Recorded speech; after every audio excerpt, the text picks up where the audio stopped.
ఏకీభవించి ఆరాధించడంలో ఏమి విశేషం లేదు కనుక మనం కూడా ఈ రోజుల్లో మనం ఆరాధించాలి. లోకమంతా ప్రభువుని ఆరాధిస్తూ ఉన్నారు. వారి ఆరాధనకి మన ఆరాధనకి చాలా తేడా ఉంటుంది. ఎందుచేతనంటే ఇది ఒకరోజు ఉండే ఆరాధన కాదు, నిత్యము ఉండే ఆరాధన. అలాగే దేవుడు మనం చేశారు. ఆరాధించేవారు దేవునితో సన్నిధి సహవాసం కలిగి ఉంటారు కాబట్టి వారి లోకాన్ని జయిస్తారు. అతి ధన్యత దేవుడు మన ప్రేమించి ఇచ్చారు. ఈ సందర్భంగా యెషయా 49వ అధ్యాయంలో ఒక మాటను జ్ఞాపకం చేసుకుందాం. యెషయా గ్రంథము 49వ అధ్యాయం 6వ వచనం నుండి 8వ వచనం వరకు.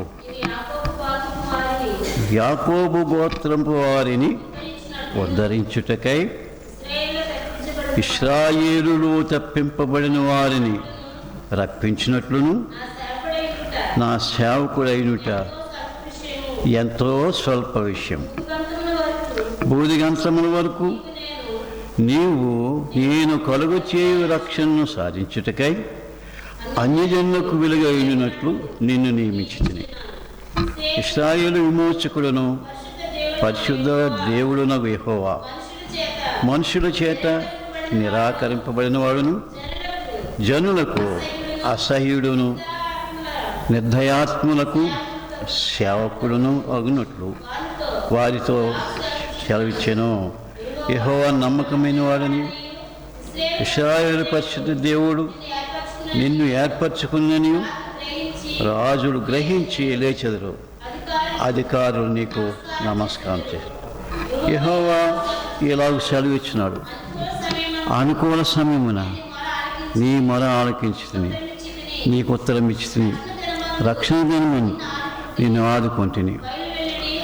బయలు వెళ్ళుడని బంధింపబడిన వారితోని బయటికి రండని చీకట్లోని వారితోనూ చెప్పుచు దేశమును చక్కపరిచి పాడైన స్వాస్థ్యములను పంచిపెట్టుటకై నిన్ను కాపాడి ప్రజలకు నిబంధనగా నియమించితిని. హల్లెలూయా. ఇది దేవాది దేవుని యొక్క వాగ్దానం. దీన్ని కొద్దిగా ధ్యానం చేసుకుందాం. తర్వాత మరి మన సహవాసం సంఘంలో ఈ అలవాటు లేదు. ఒక సంగతి చెప్తాను. ఈ సందర్భాన్ని అనుసరించి నేను కూడా దేవుని వాక్యాన్ని చెప్తాను, చెప్పాలి అని సిద్ధపడితే ఎవరైనా దేవుని వాక్యాన్ని చెప్పటానికి సిద్ధపడితే ఎవరైనా, ఎందుకంటున్నానంటే మనం ఎప్పుడు వాక్యంతో సిద్ధపడి ఉండాలి. సాధు సాల్మన్ గారు ఒక మాట చెప్పారు, నాకు బాగా జ్ఞాపకం. ఒక మీటింగ్ జరుగుతుందంట. ఆ మీటింగ్లో సేవకుడు పడిపోయి చనిపోయాడంట, ప్రసంగం చేస్తూ. మరి ఆ ప్రసంగాన్ని ఎవరు కొనసాగిస్తారు, ఎవరు ముగిస్తారు, ఆ కార్యక్రమాన్ని ఎవరు పూర్తి చేస్తారు? అది పూర్తి చేయటానికి సిద్ధపడగలిగిన, ఆ సిద్ధపడి ఉన్న సేవకులు ఉండాలి. మధ్యలో ఒకవేళ అంతరాయం కలిగితే దాన్ని నేను సిద్ధపరుస్తాను, సిద్ధంగా ఉండాలి. ఆ మాట చాలా నన్ను బలపరిచింది. చాలా ప్రయత్నం చేశాను. ప్రసంగం చేసేటప్పుడు వింటే మధ్యలో ఆగిపోతే దాన్ని నేను కొనసాగించగలనా? అదే అంశాన్ని నేను కొనసాగించగలనా? ఆ కొనసాగించగలిగిన శక్తి నాలో ఉందా? దానికి సంబంధించిన వాక్యము, దానికి సంబంధించిన నడిపింపు నాలో ఉన్నదా అని నన్ను నేను పరీక్షించుకొని నా హృదయాన్ని సిద్ధపరచుకుంటూ నేర్చుకున్నాను.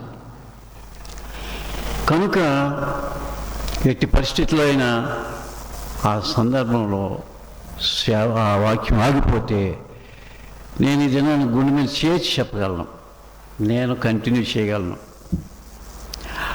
ఆ వాక్యాన్ని కంటిన్యూ చేయగలను, ఆ నడిపింపును కంటిన్యూ చేయగలను. అక్కడ ఉన్న దేవుని యొక్క ఆ యొక్క వాక్యంలో ఉన్న సారాంశాన్ని నేను కంటిన్యూ చేయగలను అనే స్థితి దేవుడు నాకు ఇచ్చాడు. ఎందుకంటే ఆయన చెప్పిన మాట, సాధు సల్మాన్ గారు చెప్పిన మాట, ఆ స్థితిలోనికి you must be ready always అన్నారు. ఎవరు అది బ్యాటరీలాగా ఉండాలి, ఏదో వచ్చి వెళ్ళిపోయేవాడే కాదట. ఆయనకి అంత ఆశ ఉండేది. మరి ఒక మాట అన్నా, ఎవరైనా సిద్ధపడి వచ్చారు చెప్పగలరా? ఈ సందర్భాన్ని అనుసరించి సిద్ధపడలేదా అసలు? మరి ఎప్పుడు సిద్ధపడతారు? ఎప్పుడు సిద్ధపడతారు? ఎస్, నేను చెప్పగలను అన్నవాళ్ళు 15 నిమిషాలు టైం ఇస్తున్నాను. 15 నిమిషాలు వచ్చి చెప్పండి ఎవరైనా. ఈ సందర్భంగా ఎస్ ప్రభు జన్మించిన సందర్భంగా మీకు రాదని కాదు, తెలియదని కాదు, మీకు అలవాటు లేదు కాబట్టి మీకు అవకాశం ఇస్తాం మంచిదని ఇక మేము ఎలా వెళ్ళిపోతాం. తర్వాత మీరైనా నిలబడాలి కాబట్టి మిమ్మల్ని కూడా తయారు చేయాలి. అందుకని అవకాశం ఇస్తాం ఎవరైనా సరే. 15 నిమిషాలు వచ్చి యేసు ప్రభు యొక్క సహోదరులు ఎవరైనా వచ్చి చెప్పచ్చు. ఒక 15 నిమిషాలు టైం ఇవ్వమంటారా? వస్తారు ఎవరైనా? Are you ready to deliver the message? 15 నిమిషాలు. అన్నయ్య గారు 15 నిమిషాలు అని మీరు అంటారు, మమ్మల్ని ఏమో గంటల కొల్లి మీరు ప్రసంగం చేసి మిమ్మల్ని మీరు లాగిస్తారు అని అనుకోవచ్చు. మీరు 15 నిమిషాలు ముందు చెప్పడం నేర్చుకుంటే అప్పుడు గంటల కొల్లి చెప్పడం వస్తుంది. అవసరమైనవి చెప్పాలి, నేర్చుకోవాలి, చెప్పడానికి సిద్ధంగా ఉండాలి. అంచేత నేను అందుకునే నాకు రాత్రి చెప్దాం అనుకున్నాను కొంతమంది పేర్లు. నువ్వు సిద్ధపడు, నువ్వు వాక్యం చెప్దాం అనుకున్నాను, కానీ నాకు మనసు రాలేదు. నువ్వు అర్థమని చెప్పమంటేనే చెప్తారా? బొట్టెడితేనే చెప్తారా? లేకపోతే చెప్పరా? ఆకలినోడు బొట్టెడితేనే ఆకలి అన్నం అడుగుతారా? ఆకలి ఉంది కాబట్టి అడుగుతారు. అంచేత వినేవారుగా కాకుండా వాక్యాన్ని వివరించగలిగిన వారుగా మనం సిద్ధపడాలి, తయారవ్వాలి. దేవునికి స్తోత్రం. యెషయా గ్రంథం 49వ అధ్యాయంలో 6వ వచనంలో ఒక మాట, బూదిగంతముల వరకు నీవు నేను కలుగు చేయు రక్షణను సాధించుటకై అన్యజనులకు వెలుగుగానున్నట్లును నిన్ను నియమించి ఉన్నాను. యేసు ప్రభు వారిని ఈ లోకంలోనికి పంపటానికి గల ముఖ్య కారణం ఏంటంటే, యూదులు ఇశ్రాయేలీలే కాదు దేవుని పిల్లలు. మరి యూదుల్ని ఇశ్రాయేలుని ఎందుకు ఎన్నుకున్నారు దేవుడు? అబ్రహాము, ఇస్సాకు, యాకోబు, తర్వాత ఇశ్రాయేలీయులు 12 గోత్రాలు. యెహోవా వారి దేవుడే కదా, మన దేవుడు కాదు కదా. దేవుడికి ఒక ప్రాంతం, ఒక వర్గం, ఒక జనులని లేదు. అందరినీ సృజించిన వాడు ఆయనే, అందరికీ దేవుడు ఆయనే. దేవుని మర్చిపోయిన లోకంలో దేవుడు ఉన్నాడని గుర్తు చేయటానికి, దేవుడంటే ఎలా ఉంటాడు, దేవుడంటే దేవుని కార్యాలు ఎలాగుంటవి అని తెలియపరచడానికి ఒక ప్రత్యేకమైన వర్గాన్ని ఎన్నుకుని అదైనా ఎక్కడి నుంచి? అబ్రహాము నుంచి మొదలుపెట్టాడు. అబ్రహాము ఎవరు? విశ్వాసి. ఒకప్పుడు అవిశ్వాసే. అబ్రహాము ఒకప్పుడు విగ్రహారాధన కుటుంబంలో పుట్టాడు. వాళ్ళ నాన్నగారు పూజారట.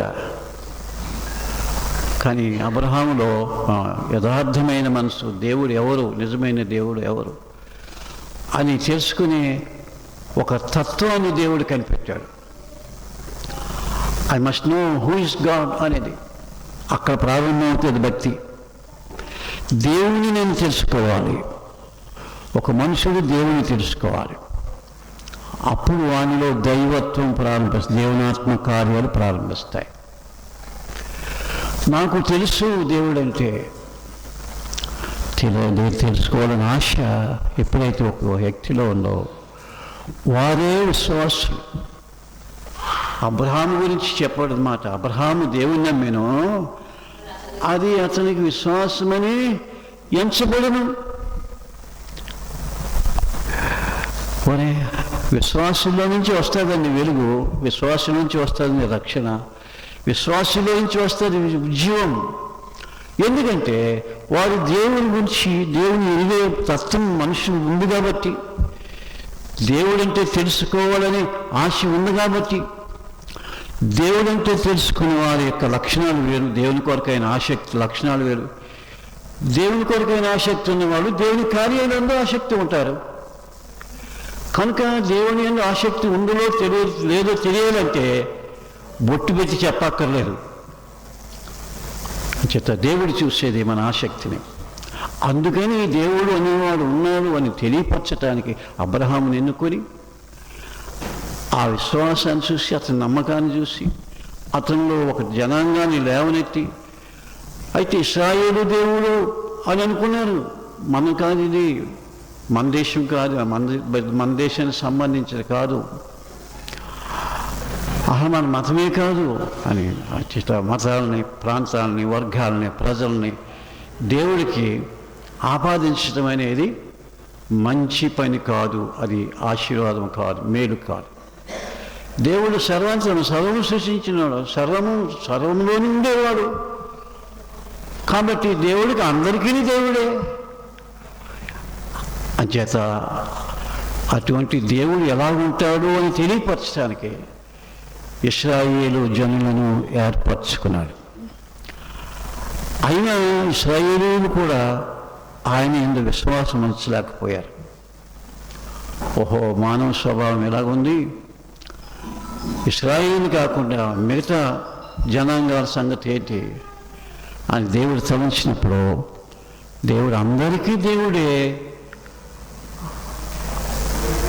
అందరూ ఆయన ప్రజలే, అందరూ ఆయన చేత సృజింపబడిన వారే కాబట్టి అందరికీ సంబంధించిన రక్షణ అనేది దేవుడు వెల్లడిపరిచినాడు. అందరూ రక్షణ పొందారు. అదే కదా, బూది యంత్రముల వరకు నేను కలుగు చేయని రక్షణ, బూది యంత్రముల వరకు ఉన్న మనుషులందరిలోనూ నేను రక్షణను కలుగు చేస్తాను. ఆ రక్షణ సాధించటం ఎవరి వలన? ఆ రక్షణ సాధించడానికి ఎవరి వలన అవుతుంది? దేవుడిగా వస్తే మనుషులు చూడలేరు, దేవుడిగా వస్తే, సూర్యుడిగా వస్తే మనుషులు ఆయన్ని తట్టుకోలేరు. మరి దేవుని చూడటం ఎలాగా అని దేవుడు మనుషులకు ప్రత్యక్షమవుటకు మనుషుడిగా ఈ లోకంలోనికి వచ్చాడు, రక్షకుడిగా వచ్చాడు. చూడండి 59వ అధ్యాయం 16వ వచనం. సంరక్షకుడు లేకపోవుట ఆయన చూచాను, మధ్యవర్తి లేకుండా చూచి కాబట్టి ఆయన బాహు సహాయం చేసింది. ఆయన నీతియే ఆయనకు ఆయన నీతియే ఆయనకు ఆధారమాయను. ఏంటి ఆయన నీతి అంటే? అందరూ రక్షణ పొందాలి, బూది యంత్రముల వరకు కూడా రక్షణ పొందాలి. ఆయనకు వర్గభేదం లేదు. కనుక అందరూ రక్షణ పొందాలి. ఆ రక్షణ సాధించట కొరకు ఎవరు సాధిస్తారు అంటే ఎవ్వరూ కనపడలేదట, సంరక్షకుడు లేకపోయాడట. అంచేత ఈ రోజుల్లో యేసే దేవుడు, యేసే రక్షకుడు అనేంత కారణం ఏంటంటే యేసు నీతిమంతుడు, పరిశుద్ధుడు. యేసు వంటి పరిశుద్ధుడు, యేసు వంటి నీతిమంతుడు ఎక్కడ చూసినా, ఏ దేశంలో చూసినా, ఏ మతంలో చూసినా,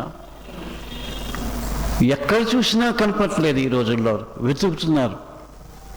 మతాలు, గ్రంథాలు, సిద్ధాంతాలు, వేదాలు, ఈ దేశంలో ఉన్న వేదాలతో సహా ఎక్కడ చూసినా యేసు వంటి దేవుడు ఇంకొకరు ఉన్నారా అని అన్నప్పుడు ఎక్కడా కనపడలేదు. ఆయనతో సాటి అయిన వారు ఎవరు లేరు.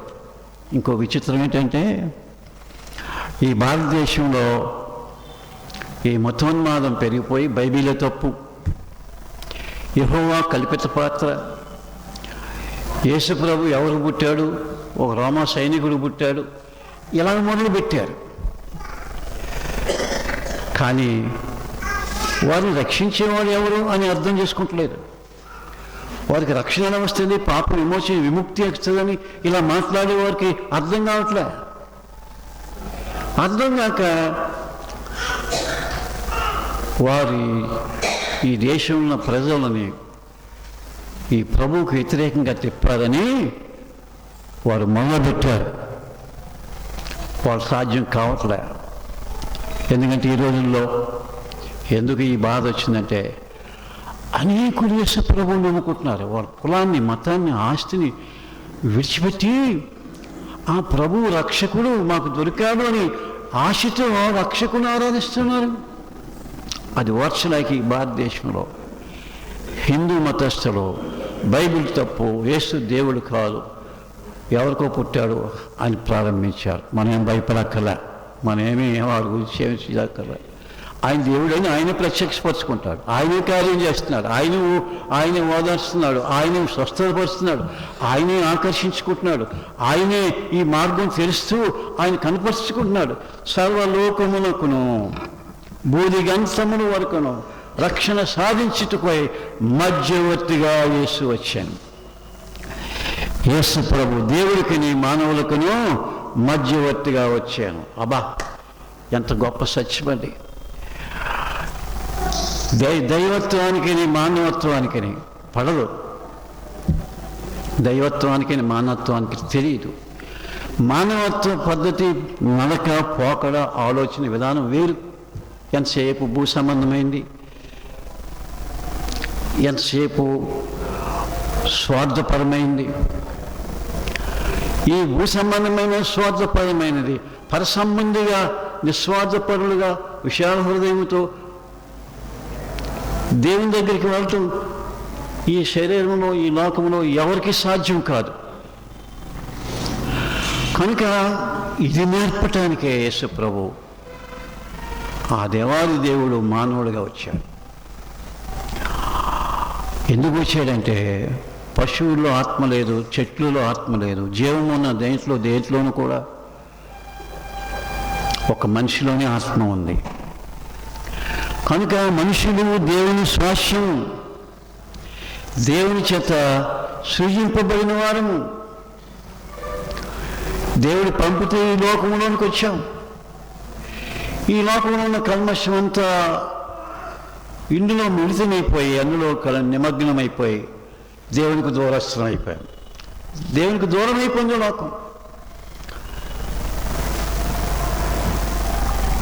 ఆచేత సాతానుడట ఈ లోకాన్ని ఒక అడవిగా చేశానని దేవుని వాక్యంలో రాయబడింది. యెహెజ్కేలు 14 అనుకుంటా, చూడండి. యెహెజ్కేలు 14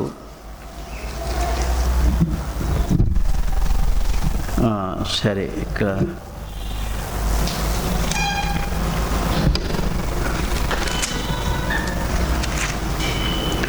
తమ నివాసములకు వెళ్ళకుండానట్లు,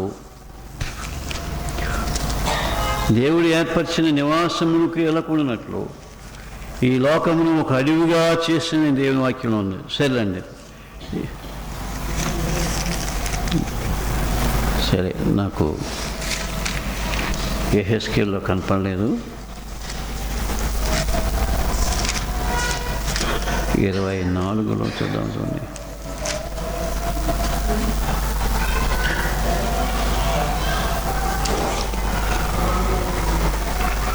సరే, దాన్ని విడిచిపెడతాను. సాతాను ఈ లోకాన్ని పాడు చేసి ఒక అడవిలాగా చేశారంట. ఎందుకంటే కొంతకాలమే నివసించే మనుషులు నిత్యరాజ్యాన్ని స్వతంత్రించుకోకుండా, వెళ్ళవలసిన ఆ స్థానానికి వెళ్లకుండా ఒక అడవిలాగా చేశాడంట. ఆ చూస్తే ఈ లోకం ఒక అడవిలో ఉన్నట్టుంది. దారి తెలియక ఎవరిష్టం వచ్చేట వాళ్ళు ఉంటూ ఒక అడవి వంటి జీవితం, అడవిలో ఉన్న వాళ్ళు ఉన్నారు మానవులంతా ఈ రోజుల్లో. అంచేత ఈ లోకాన్ని చక్కపరచడానికి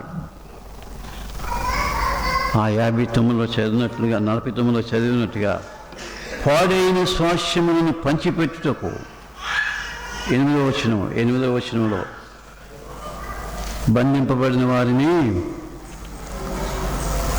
బయటకు రమ్మని, చీకట్లో ఉన్న వారిని వెలుపలకు రమ్మని, దేశము చక్కపరిచి పాడైపోయిన స్వాస్థ్యములోని చక్కపరచాలి.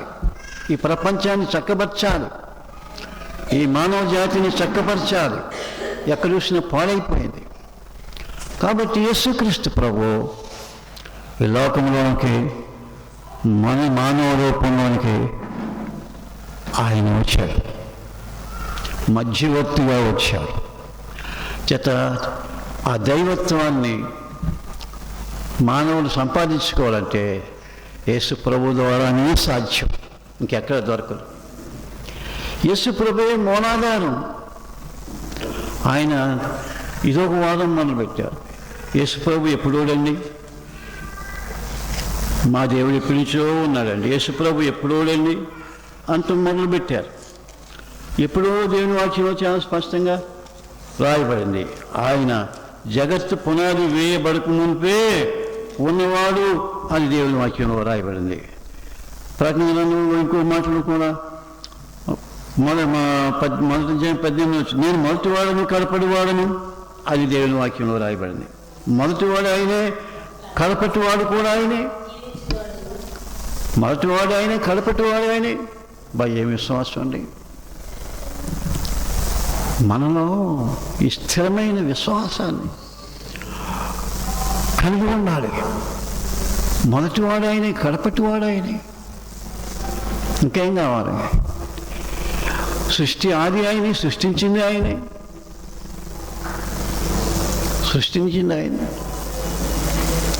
కలిగి ఉన్నది ఏది ఆయన లేకుండా కలగలేదు. ఆయనే దేవుడు, ఆయనే దేవుడు, ఆయనే దేవుడు, ఆయనే దేవుడు. అది విశ్వాసం. మనకి విశ్వాసాన్ని ఈ గ్రంథం మన హృదయాల్లో స్థిరమైన ఒక బేసిస్, పునాది వేస్తామని. క్రీస్తు పునాది, క్రీస్తుని పునాదిగా వేసుకున్నారు జనులు. ఈ లోకం నేర్చుకుంటా ఉంది, అంధకారం విడిచిపెడుతున్నారు. బంధకాల్లో ఉన్నవారు బంధకాల నుంచి బయటకు వస్తున్నారు. ఎందుకు చేస్తున్నానుగా? యేసు క్రీస్తు ప్రభువుని పునాదిగా వేసుకుంటున్నారు. యేసు క్రీస్తు ప్రభువుని పునాదిగా వేసుకుంటున్నారు. ఆ పునాది మీదే మన ఆత్మ జీవితం కట్టబడుతూ ఉంది. పునాది లేని వారు క్రైస్తవులు కాదు. అటు ఇటు ఊగిపోయేవారు ఆత్మీయులు కారు. ఎటు పడితే అటు కొట్టుకుపోయేవారు ఆత్మీయులు కారు. ఈ సంఘానికి చాలామంది వచ్చారు, వాళ్ళు ఇష్టం తొలగిపోయారు, పునాది మీద నిలిచి ఉన్నారు. ఈ భక్తి కొంచెం కష్టం అనుకుంటున్నారు, ఎంత తేలికో తెలియక. కానీ ఏంటంటే స్వార్థపరులు. నేను చెప్పినట్టేం లేదు, నేను చెప్పినట్టు చేయడు. నేను ఎవడు చెప్పమన్నాడు? అసలు నువ్వెందుకు చెప్పాలి? నీ పెత్తనం ఏంటి? పెత్తనాల వల్ల సంఘాలు కట్టబడవు, పెత్తనాల వల్ల దైవత్వం రాదు. యేసు ప్రభు యొక్క స్వరూపం మనలోకి రావాలంటే ఆయన యేసు పునాది మీద ఉండాలి. ఆ సాధు సల్మాన్ గారికి ఎందుకు పుట్టిందో తెలియదు, కానీ ఆ పునాది ఒకటి విశ్వాసము, రెండవది విశ్వాసం ముందుకు వెళితే నిరీక్షణ. విశ్వాసం, నిరీక్షణను ఒక పునాది. ఇంకొక పునాది ఏంటంటే పరిశుద్ధత, నీతి. ఇది ఇంకొక పునాది. పరిశుద్ధపరచబడాలి, అది నీతి. పరిశుద్ధపరచబడకపోవటం అది నీతి కాదు. ఎవరైతే పరచబడతారో వారే నీతిమంతులు. ఇంకొక పునాది ఏంటంటే నిత్య జీవము, నిత్యరాజ్యము. ఇది మన విశ్వాసానికి పునాది. మనం మర్చిపోకూడదు. దీని మీద కష్టపడుతుంది ఈ సేవ. వ్యక్తి మీద ఆధారపడింది ఇది. వెళ్ళిపోయాడు, 25 సంవత్సరాల పైన అయిపోయింది, కానీ నిలబడింది. ఆశ్చర్యపోతున్నారు. కొన్ని సంఘాలు, వేల కొద్ది సంఘాలు లేకపోయినా ఉన్న సంఘస్థుల్లో ఈ పునాది ఏర్పడింది. మొదటి పునాది విశ్వాసము, నిరీక్షణ. రెండవ పునాది పరిశుద్ధత, నీతి. మూడవ పునాది నిత్య జీవము, నిత్యరాజ్యం. మరలా చెప్తున్నా, మన సహవాసానికి ఉండవలసింది, ఈ సంఘం కట్టబడవలసింది, ఈ సంఘం నిలబడవలసింది. ఒక వ్యక్తి నిలబడాలంటే, విశ్వాసం నిలబడాలంటే, దేవునితో ఆ దైవత్వంలో మనం ఏకీభవించాలంటే, యేసు ప్రభువును ఆరాధన చేసుకుని తండ్రి అయిన దేవునిలో మనకిచ్చిన గొప్ప ధన్యత ఏంటంటే, మొదటిది విశ్వాసము, దానివల్ల నిరీక్షణ. రెండవది పరిశుద్ధత, తర్వాత నీతి, తర్వాత నిత్య జీవము, తర్వాత నిత్య రాజ్యం. చెప్పండి. హల్లెలూయా.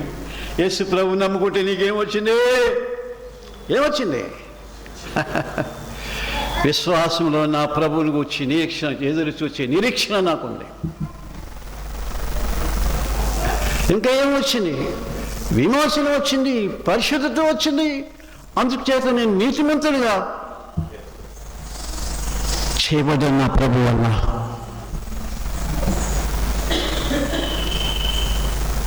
దేవుడు నాకు ఇచ్చిన గొప్ప ఘనత, విమోచన, పరిశుద్ధత, నీతిమంతుడు మధ్యవర్తిగా వచ్చి ఆయన సాధించింది ఏంటి అని అంటే, విమోచన, పరిశుద్ధత, నీతి. అది ఇవ్వటానికి వచ్చాడు ఆయన, అదే ఇచ్చాడు ఆయన. ఈనాడు పరిశుద్ధుడు, నీతిమంతుల కొరకు నిత్య జీవమును, నిత్య రాజ్యమును సిద్ధపరిచాడు ఆయన. మనకు నిత్య జీవము, నిత్య రాజ్యము సిద్ధపరచబడినదే. అది ప్రకటించేది క్రిస్మస్. క్రిస్మస్ అంటే ఒక ప్రకటన, ఒక ప్రొక్లమేషన్. గతి లేని లోకమా, నిరీక్షణ లేని లోకమా, విడుదల లేని లోకమా, పాడైపోయిన స్వాస్యమా, నిన్నందరూ విడిచిపెట్టినా నిన్ను పుట్టించిన దేవుడు నిన్ను విడిచిపెట్టేవాడు కాదు. నిన్ను నిర్మించిన దేవుడు నిన్ను విడిచిపెట్టేవాడు కాదు. లోకం అధోగతులు ఉండకూడదు, తెలియనట్టు ఉండకూడదు, అంధకారంలో ఉండకూడదు, చీకట్లో ఉండకూడదు, బంధకాల్లో ఉండకూడదు. యేసుక్రీస్తు ప్రభువునందు ఆయన ఏమైనాడో మనం కూడా అదే ఉన్నట్టు కొరకే ఆయన ఈ లోకంలోనికి మనకు మధ్యవర్తిగా వచ్చి మన చెయ్యి పెట్టుకుని ఆ నిత్యరాజ్యంలోనికి తీసుకువెళ్తాడు. అది విశ్వాసం.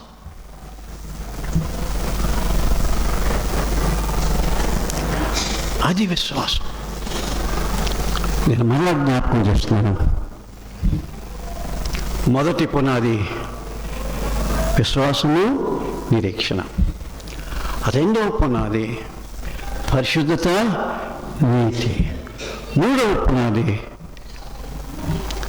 నిత్య జీవము, నిత్యరాజ్యం. అది యేసు ప్రభువు గురించి చెప్పబడిన వాక్య భాగంలో మనం చూద్దాం. లూకాసు వార్తలో ఈ మాట జ్ఞాపకం చేద్దాం. చూడండి, యేసుక్రీస్తు ప్రభు వారి గురించి లూకాసు వార్త 1వ అధ్యాయం.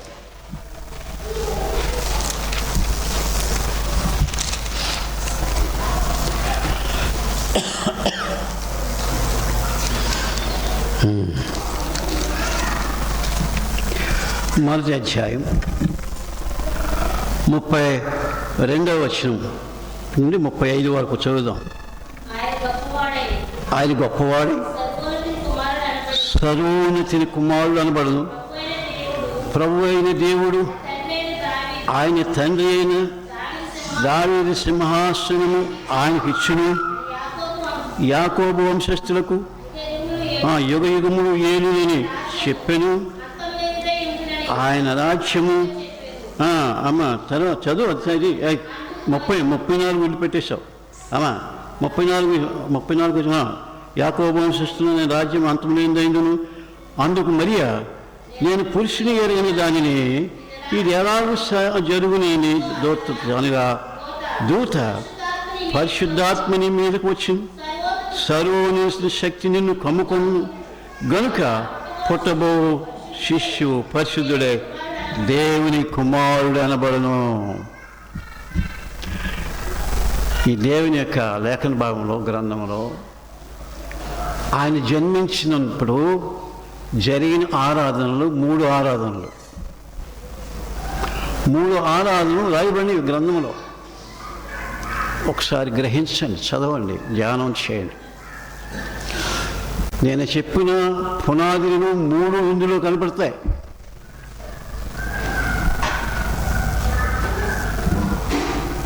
మూడు ఆరాధనలు. మొదటగా ఆరాధించిన వారు ఎవరంటే దేవుని దూతలు. రెండవదిగా ఆరాధించిన వారు ఎవరంటే గొర్రెలు కాసుకుని గొర్రెల కాపరు. మూడవదిగా ఆరాధించింది ఎవరంటే తూర్పు దేశపు జ్ఞానులు. Right, okay. మొదటిది దూతల ఆరాధన, రెండవది గొర్రెల కాపర్ల ఆరాధన, మూడవది తూర్పు దేశపు. ఈ 3 కూడా అనేక రకాలైన డైవర్షన్స్. ఒక మనిషిని ఏ రకంగా పరలోక రాజ్యానికి సిద్ధపరచాలో, మనిషిని ఏ రకంగా దేవుడు సిద్ధపరుస్తాడో, 3 రకాలైన కార్యాలు 3 ఆరాధనలో కనపడుతున్నాయి. దూతల ఆరాధన,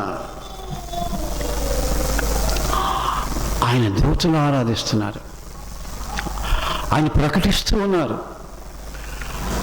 ఆయన వివరిస్తూ ఉన్నారు, ఆయన ఎవరో ఏంటో చెప్తూ ఉన్నారు. మరి ఆమె తెల్లబోడి చూస్తూ ఉంది. అదేంటి, నేను పురుషుని ఎరగని దాన్నే, నా పెళ్ళి ఇంకా కాలేదే. ఇది ఎక్కడ కూడా ఎంత దేవుడు ముందుగానే ఎరిగి ఈ దుష్టలోకానికి సమాధానం చెప్పాడు. ఇప్పుడు దుష్టలోకం, రామ సైనికుడు పుట్టాడా, ఆలు పుట్టాడా, యేసుక్రీస్తుకి తండ్రి ఉన్నాడా, దేవుడు తండ్రి ఉన్నాడు, ఏ తండ్రికి పుట్టాడు? దానికి సమాధానం ముందే చెప్పాడు యేసుప్రభు. ఒరే బాబు, ఈ లోకంలో ఉన్న అన్నీ కూడా పురుష సంతానంరా, ఆయన ఒక్కడే స్త్రీ సంతానం. పురుష సంయోగము లేకుండా పుట్టినవాడు ఈ లోకమును ఎవరైనా ఉన్నారంటే ఏ మంత్రాలతో మాయలతో కాదు. ఈ జనన క్రమము దేవుడు ఏర్పరిచింది. ఒక జీవి భూలోకమును పుట్టాలంటే స్త్రీ పురుషుల సంయోగం వల్లనే పుడతారు, కానీ మిగతాది అసాధ్యం. అంచేత దేవాది దేవుడు ఒక అవతారం ఇంకొక అవతారం ఎత్తుకుని అలాంటి అవతారాలేమి ఈ మాయ కల్పనలేమి కాదు, స్పష్టంగా చెప్పాడు. పురుషుని ఎరుగిన కన్యకలో పరిశుద్ధాత్మ వలన పరిశుద్ధుడిగా పుట్టినవాడు ఎవరయ్యా ఉన్నారు అని చూస్తే లోకంలో ఎక్కడా కనపడలేదు. ఓదార్పు వస్తున్నారు. మా దేవుడు ఎలా పుట్టాడు అలా పుట్టాడు అని చెప్తున్నారు. తీరా మీ దేవుడు అలా పుట్టవలసిన కారణం ఏంటని అడిగితే దానికి సమాధానం చెప్పలేకపోతున్నారు. మరి ఎందుకు అలా పుట్టాడు మీ దేవుడు, ఏమో చెప్పలేకపోతున్నారు. కానీ ఇది అటువంటి వాడు కాదే. పరిశుద్ధాత్మ వలన గర్భము ధరించిన ఆ పరిశుద్ధాత్మ వలన పరిశుద్ధుడు యేసులో పరిశుద్ధత. యేసులో మానవుని యొక్క శరీరంలో ఉండే ఈ శక్తులు, ప్రేరేపణలు, ఈ కోరికలు యేసులో లేవు. మిగతా దేవుళ్ళు రకరకాలుగా ఉన్నాయి. ఛాలెంజ్ చేస్తున్నారు క్రైస్తవులు. మీ దేవుడు ఎంతమంది పాడు చేశాడు, మీ దేవుడు ఎన్ని దొంగతనాలు చేశాడు, మీ దేవుడు ఎన్ని అబద్ధాలు ఆడాడు, మీ దేవుడు ఎన్ని రకాలుగా అకృత్యాలు చేశాడు అని చెప్తుంటే సమాధానం లేదు. కానీ యేసు ప్రభు గురించి చెప్పండి. అందుకుని ముందుగానే పరిశుద్ధాత్మ దేవుడు ఈ భయంకరమైన దుష్టలోకానికి సమాధానం చెప్పడానికి ఆయన పరిశుద్ధుడు అని రాయించి పెట్టారు. మనం సరిగా నిలుక్కుంటే సమాధానాలు ఇందులోనే ఉంటాయి. దేవుని దయ వలన మనకి ఇవ్వబడిన రక్షణ బట్టి మనకు 3 పునాదులు ఉన్నాయి. ఆ 3 పునాదులు ఇందులో కనపడుతున్నాయి. నేను మరలా జ్ఞాపకం చేస్తున్నాను. ఒక మనిషి దేవుని స్వరూపంలోకి ఎదగాలి. అది దేవుని యొక్క ఏర్పాటు. ఈ మానవ లోకంలో ఉన్నవారు నిత్యరాజ్యంలోనికి రావాలి. అది దేవుని ఏర్పాటు. ఈ పాడైపోయిన ఈ ప్రజలందరూ కూడా అన్యజనులు కూడా, ఎవరైనా సరే, మనం కూడా అన్యజనులమే, ఇశ్రాయేలును కాదు. మనం కూడా ఆయన స్వాస్థ్యంగా చేయబడాలంటే దేవుడు 3 పునాదులు ఇచ్చాడు. మొదటిది మనలో చెప్తున్నా, విశ్వాసం వల్ల ముందుకు వెళితే వస్తుంది నిరీక్షణ. విశ్వాసము, నిరీక్షణ. రెండవది పరిశుద్ధత, నీతి. మూడవది నిత్య జీవము, నిత్యరాజ్యం. అందుకని పరలోకం విడిచిపెట్టి, ఆ దైవత్వాన్ని విడిచిపెట్టి, ఆయన మహిమని విడిచిపెట్టి, ఆయన యొక్క శక్తి విడిచిపెట్టి, ఆయన మనవలే తగ్గించుకొని ఈ శరీరం ధరించి అంతటిని విడిచిపెట్టి ఈ లోకంలోనికి మానవుడిగా వచ్చిన దేవుని 3 రకాలైన ఆరాధనతో మనం ఆరాధించి అనుభవంలోనికి తీసుకొస్తున్నాడు. దేవుని యందు మనకు విశ్వాసం ఉంది. అంచేత ఆ దేవునిలో మన విశ్వాసం స్థిరమైంది. ఇది ఆవిరి కాదు, గాలి కొట్టిపోయేది కాదు.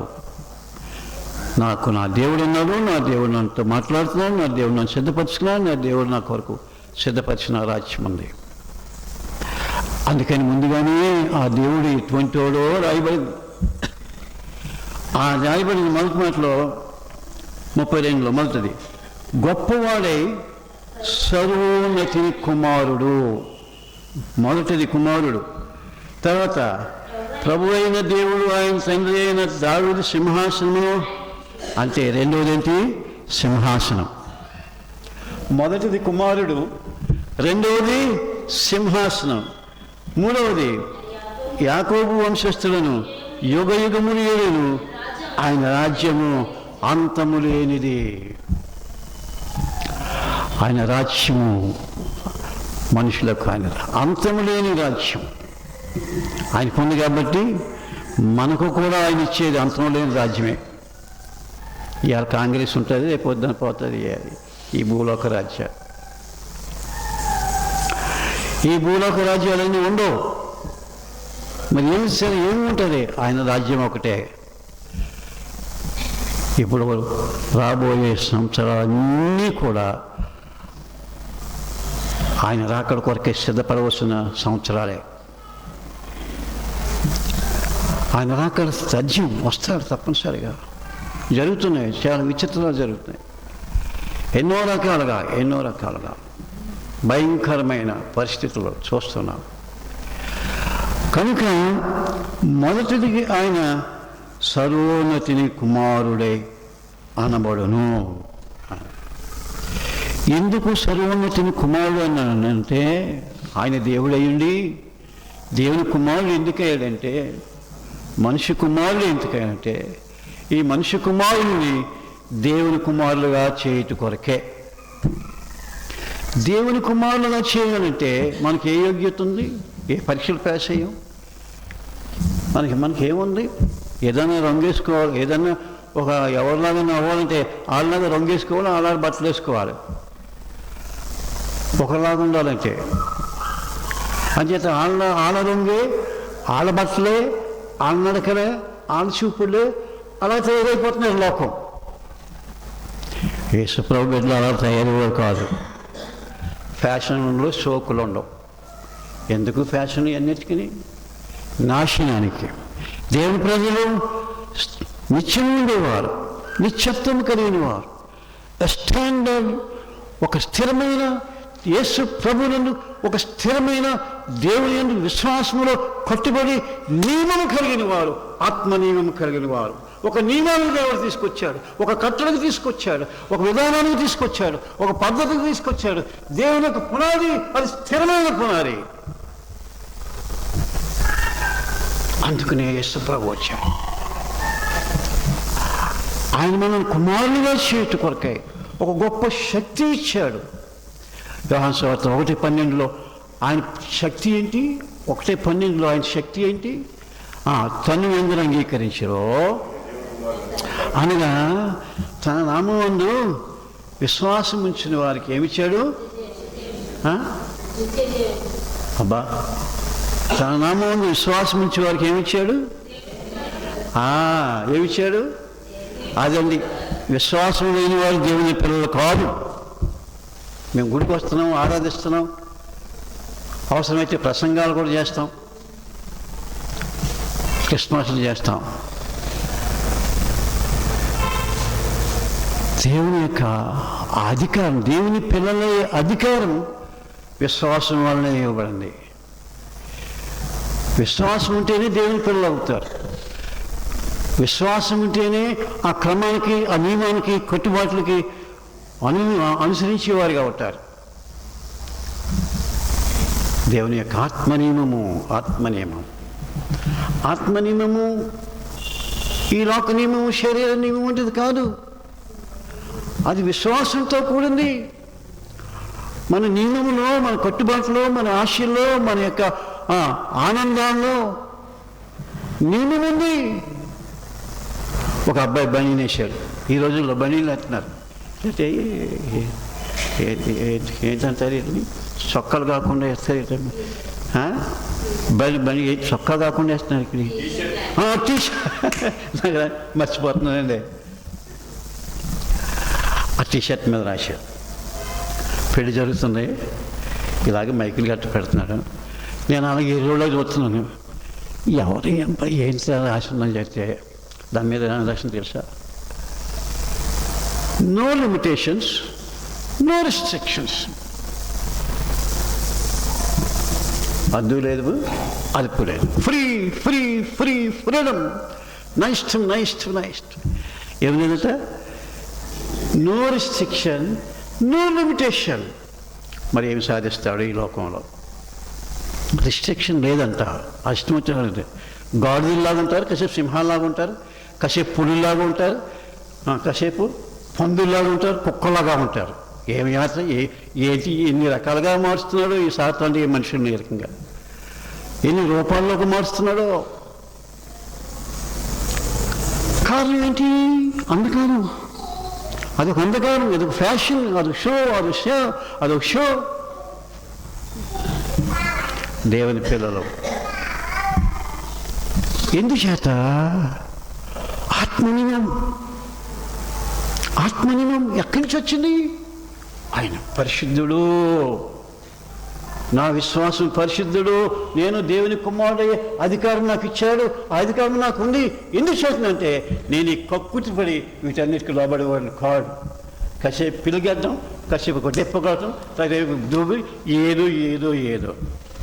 క్రైస్తవ సంఘాలు కూడా అలాగే ఉన్నాయా? ఇప్పుడని తెలుసుకోండి. యేసుప్రభు పుట్టింది ఎందుకంటే ఆయన స్వరూపంలో మనల్ని మార్చుకుంటానికి. 3 పునాదులు ఎందుకు వేశాడంటే, మొదటిది కుమారత్వం ఇవ్వటానికి. మన కుమారులుగా చేశాడు.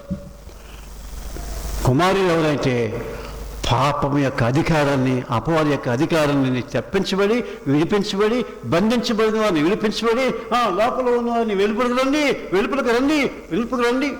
ఆడేవాడే జార్జి గారు ఎలాగ చెప్తున్నాడు, మా శోకం, మా ఫ్యాషన్, మా గొడవ ఆడికి ఎందుకని మీరు అనుకుంటుంది. యెషయా గ్రంథంలో మనం చదివాం కదా, బయటకు రండి, విడిచిపెట్టండి, మారండి, ఆ రూపం నేర్చుకోండి, పునాది మీద కట్టుకోండి. నీకు శక్తి యేసు ప్రభు. క్రిస్మస్ అదొక శక్తి, క్రిస్మస్ అదొక దీవెన, ఈ లోకానికి దీవెన. అందుకనే దేవుడు నిన్ను ఎన్నుకున్నాడు, పరిశుద్ధతను ప్రకటించడానికి, పాడైపోయిన దాన్ని మంచిగా చక్కపరచడానికి దేవుడిని మనల్ని ఏర్పరచుకున్నాడు. ఈ సంఘము పాడైపోవటానికి దేవుడు ఒప్పుగాడు, కానీ ఈ సంఘాన్ని పాడైపోయిన ఈ పునాదులను మరలా కట్టుటకు దేవుడు ఏర్పరచుకున్నాడు. ఈ సంఘం నీది, నేను ఎందుకు ఏర్పరచుకున్నానంటే పాడైపోయిన స్వాస్యాల్ని బాగు చేయటం కొరకే. ఆ శక్తిని దేవుడు ఇస్తాడు. ఎక్కడి నుంచి వచ్చింది? విశ్వాసంలో నుంచి వచ్చింది. విశ్వాసంలో నుంచి వచ్చింది. అవును, నిజమే కదా. ఆయన కుమారుడు అనబడను. మరి మనం ఎవరను? ఆయన కుమారులను. మీరు చెప్పండి, ఇప్పుడు వాక్యం చెప్పండి. ఎవరెవరు ఆయన కుమారులు?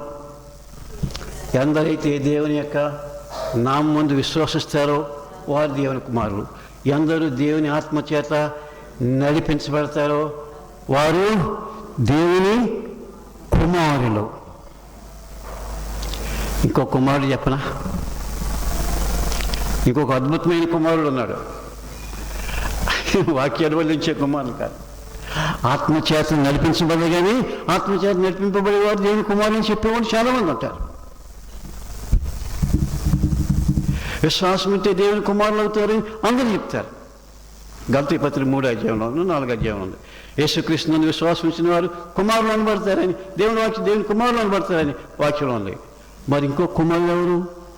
ఈయన సర్వోన్నతుని కుమారుడు, అందరికంటే శ్రేష్ఠుడైన కుమారుడు. భూలోకంలో కోరుకున్న ఆయన కుమారుడు, భూలోకంలో ఆయన ఏర్పాటు చేసిన దాన్ని సాధించే కుమారుడు, ఆయన రక్షణను సాధించే కుమారుడు, ఈ భూలోకంలో పాడైపోతే ఆయన పాడైపోయిన దాన్ని చక్కబరిచే కుమారుడు. ఆ కుమారుని యొక్క ఆ శక్తే దేవుడు మనకు కూడా అనుగ్రహించాడు. నిజమేనా? లోకాసువార్త 6వ అధ్యాయం ఎక్కడో కుమారుడు కనపడుతున్నాడు. చూడండి,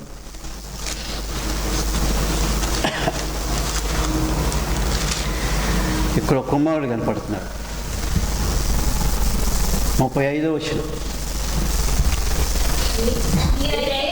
మీరైతే ఎట్టివారిని కూర్చేను నిరాశ చేసుకొనక మీ శత్రువులను ప్రేమించుడి, మేలు చేయుడి, అప్పుయుడి, అప్పుడు మీ ఫలము గొప్పదైనను, మీరు సర్వోన్నతిని కుమారులై.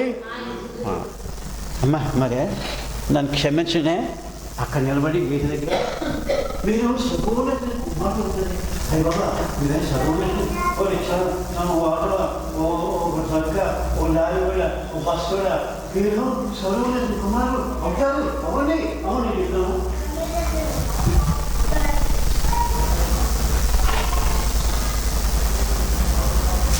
ఎంత విచిత్రమైన కుమారులు వీరు. సర్వోన్నతిని కుమారుల యొక్క స్వరూపం ఇక్కడ రాయబడింది. ఇంకా అధ్యాయంలో కొన్ని చోట్ల ఇంకా రాయబడినవి. సర్వోన్నతిని కుమారుల యొక్క లక్షణాలు ఇక్కడ రాయబడినవి. ఆ లక్షణాలు లేకుండా క్రిస్మసా? మన దుమ్మరి కొత్తపేట క్రిస్మస్కి వెళ్ళారు. ఎందుకో నాకు అన్ని ఆటంకాలు వచ్చినాయి, కానీ వెళ్ళాలని నాకు ప్రేరేపణ వచ్చింది. నేను నడవలేను, గట్టిగా 10 నిమిషాలు కూర్చోలేను, గట్టిగా 10 నిమిషాలు నిలబడలేను, కానీ వెళ్ళాలని ప్రేరేపణ వచ్చింది.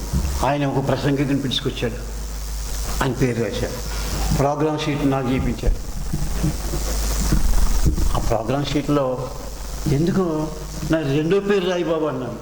ఎందుకంటే మొదటి ఆయనకి ఇస్తే గంటల కొళ్ళు లాగించేస్తాడు అని అయితే 2వ వాడు ఉన్నాడు, కొంచెం తగ్గుతాడులే అని నా పేరు కూడా రాయబోయి అన్నాడు. రాసిన ఏం ఉపయోగం? అరగంట అని గంట లాగించాడు. ఏం చెప్పాడు? సత్రం గురించి చెప్పాడు. సత్రం అంట, సత్రంలో పుట్టాడట. అది ఎక్కడో బోయేజ్ దగ్గర నుంచి ఈ చరిత్ర అంతా చదివి పరిశోధనలన్నీ చెప్పాడు. చెప్పిన తర్వాత ఆ యేసు ప్రభుని ఆ పాప విమోచకుని మనం సంపాదించుకోవాలి అని చెప్పాడు. ఆ పాస్టర్ గారు లేచి అంటాడు, అప్పుడు 10 అయిపోయింది.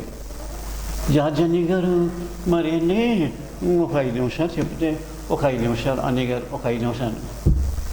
నేను లేచి చెప్పాను, ఇది చాలా అన్యాయం, 10 అయింది, మరి నేను వచ్చి నేను ఒక గంట చెప్పాలా? 5 నిమిషాలు ఇచ్చారు, కాబట్టి ఏమనుకోకుండా 5 నిమిషాలు ఇచ్చారు అని చెప్పి ఆ యేసు ప్రభువు పుట్టడానికి గల కారణాలు ఒక 4-5 చెప్పాను. ఈ చరిత్ర ఎవరికి కావాలి? నీ రీసెర్చ్ ఎవరికి కావాలి? ఆ సత్రం నేను రక్షిస్తారా? ఈ నక్షత్రాలు నిన్ను రక్షిస్తాయా? ఆ ప్రభు యొక్క జీవం ఇచ్చి నిన్ను నిలబెట్టి వెలిగించి ఆయన కుమారుడిగా చేసుకుని పరిశుద్ధపరిచి ఆయన కొరకు పుట్టిన ఆ దేవుడి కంటే, ఆ రక్షణ కంటే విలువైంది ఎక్కడ ఉంది? అది లేకుండా క్రిస్మస్. అందుకని బయట నవ్వుతున్నారు. సర్వోన్నతుని కుమారులు కాదు వీళ్ళెవరో, సైతాన్ కుమారులు, అంధకారంలో కుమారులు. తెలుసు కూడా, ఆరాధన ఇళ్ళు కూడా ఆ బూతులు మానరే, ఆ గొడవలు మానరే, ఆ జగడాలు మానరే. ఏంటి పరిస్థితి? అబ్బాయి ఎంత చక్కగా మాట్లాడారు. ఎవరి కొరకు రాయబడింది? ఏమన్నా అనవసరం. క్రైస్తవ సహవాసంలో ఉన్న వారి కొరకు రాయబడింది, నీ కొరకు నాకు రాయబడింది. ఏంటది? ఎట్టి వాటిని కూర్చేను నిరాశ చేసుకొనుక. వాట్ ఎవర్ కాంట్రవర్సీస్, ఎన్ని వ్యతిరేకమైన స్థితిలో ఉన్నా సరే నిరాశ పడనిదే విశ్వాసము, కొనసాగేదే నిరీక్షణ. ఆ పరిస్థితులు ఏమైతే నాకేం కావాలి? ఎప్పుడైనా నేను ఈ లోకం విడిచిపెట్టాలి కదా. ఇవెంతవరకు పోనీ నష్టమైనా సరే, పోనీ నష్టమైనా సరే.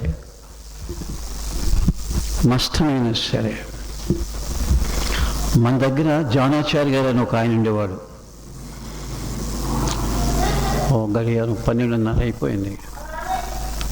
వాళ్ళ పూర్వీకులు ఈశ్వరవు నమ్ముకొని వారి కులానికి కంసాల్లో ఆ రోజుల్లో ఒంటెద్దు బండి మీద కట్టుకుని రోడ్లు లేని సమయంలో ఆ స్టంతో దేవునికి ఖర్చు పెట్టారంట. ఎందుకు నష్టం? అలా నష్టం అనిపించలేదు, దేవునికి ఇచ్చానని ఆనందం, సంతోషం అనిపించింది. నా ప్రభు కొరకు నేను నష్టపడతాను, నష్టమైనా పర్వాలేదు. నా ప్రభు కొరకు నష్టమైనా పర్వాలేదు.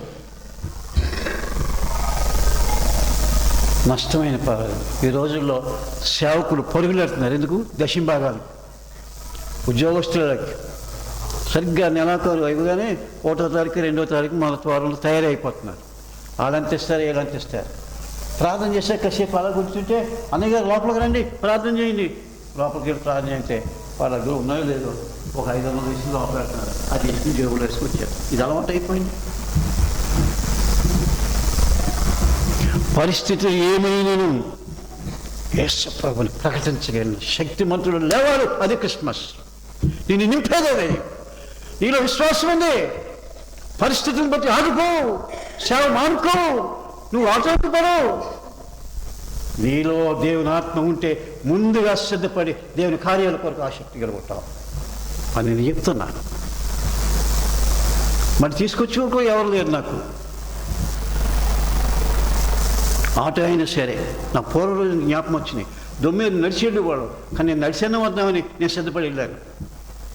నేను నడిచి రాలేదు. దేవుడు ఎక్కడి నుంచి వస్తామో ఒక కారు మీద ఎవరు వచ్చారు, ఆ కారు మీద తీసుకొచ్చాడు. నన్ను తెగిస్తే పరిస్థితులు చూసుకోకుండా ఉంటే నేను కారు కాదు, ఎక్కడికైనా నిన్ను అవసరమైతే విమానాల మీద కూడా తీసుకెళ్తాను. భక్త్ సింగర్కి ఏదో ఊరు వెళ్ళమని ప్రేరేపణ వచ్చిందంట. డబ్బులు లేవు. ఏదో ఊరైనా పేరు పెడితే అది వేరే దేశం, ఆ దేశం ఏమంటే ఆ విమాన ఛార్జీలు లేవు. ఏం చేయాలి? వెళ్ళి నిలబడ్డాడంట. ఒక్కొక్కళ్ళు టికెట్లు తీసుకున్నారంట. ఒక ఆయనగా ఆయన ఎవరో మరి నాకు తెలియదు, నాకు అనవసరం కూడాను. పరిగెత్తుకుని వచ్చి, అన్నయ్య గారు ఇదిగోండి ఆయన జేబులో పెట్టి వెళ్ళిపోయాడట. దేవుని ఆశ్చర్యకాలు కంటికి కనపడవు, చెవికి వినపడవు. ముందుగా ప్లాన్ ఉండదు, ప్లాన్ చేసుకోవడం. దేవుడు వెళ్ళమంటే వెళ్ళటమే. మోషే జీవితంలో అదే చూస్తాం, అబ్రహాం జీవితంలో కూడా అదే చూస్తాం. ఎక్కడికి వెళ్ళాలో ఎరుగక దేవుడు వెళ్ళమన్నాడు కాబట్టి వెళ్ళిపోయి అందరిని విడిచిపెట్టేసి పరిస్థితిని చూడకుండా ముందుకు వెళ్ళిపోయేదే విశ్వాసం. కనుక నిన్ను సర్వోన్నతులైన కుమారులోనికి, ఉన్నతమైన స్థితిలోనికి మనలను ఆయన సిద్ధపరచడానికి పరిస్థితులను ఆధారము చేసుకునే సేవ ఇది. ఆధారం చేసుకొని విశ్వాసం ఏంటది? వారు ఎట్టివైనను నిరాశ చేసుకొనక. ఇది నిరాశ సాతాను కల్పించేది. మనుషుల మీద ఆధారపడితే నిరాశ. తర్వాత మీ శత్రువులను ఎవరున్నారండి? క్రైస్తవ సహోదరులు. నా మిగతా సంఘాల గురించి అక్కడ అసలు మీకు శత్రువులు ఉన్నారా? గిట్టని వారు ఉన్నారా? వాళ్ళంటే నీకు పడతాదా? మరి ఎవరికి చెప్తామండి బోధ? శత్రువుల విషయంలో వారిని ప్రేమించే మనసు లేకపోతే వారు దేవుని కుమారులు కాదు. పగ దూరం పెడదామా? ఇది చాటారంట. ఆ గొల్లలు చాటిన దాంట్లోకి వస్తే ఇక ఈ దూతల ఆరాధన ఉన్నాను. సరే, శత్రువుని ప్రేమించిది. అది నిజమైన క్రిస్మస్. ఏంటంటే నేను ఈ రోజు నుంచి ఎవరి మీద శత్రుత్వం ఉంచుకోను. తిట్టిన వాళ్ళైనా సరే, కొట్టిన వాళ్ళైనా సరే, నష్టం చేసిన వాళ్ళైనా సరే, శత్రుత్వాన్ని దూరం చేసుకోకపోతే మనకు పరలోక రాజ్యం లేదు. రెండవది ఏంటమ్మా? తీర్పు తీర్చకుడి.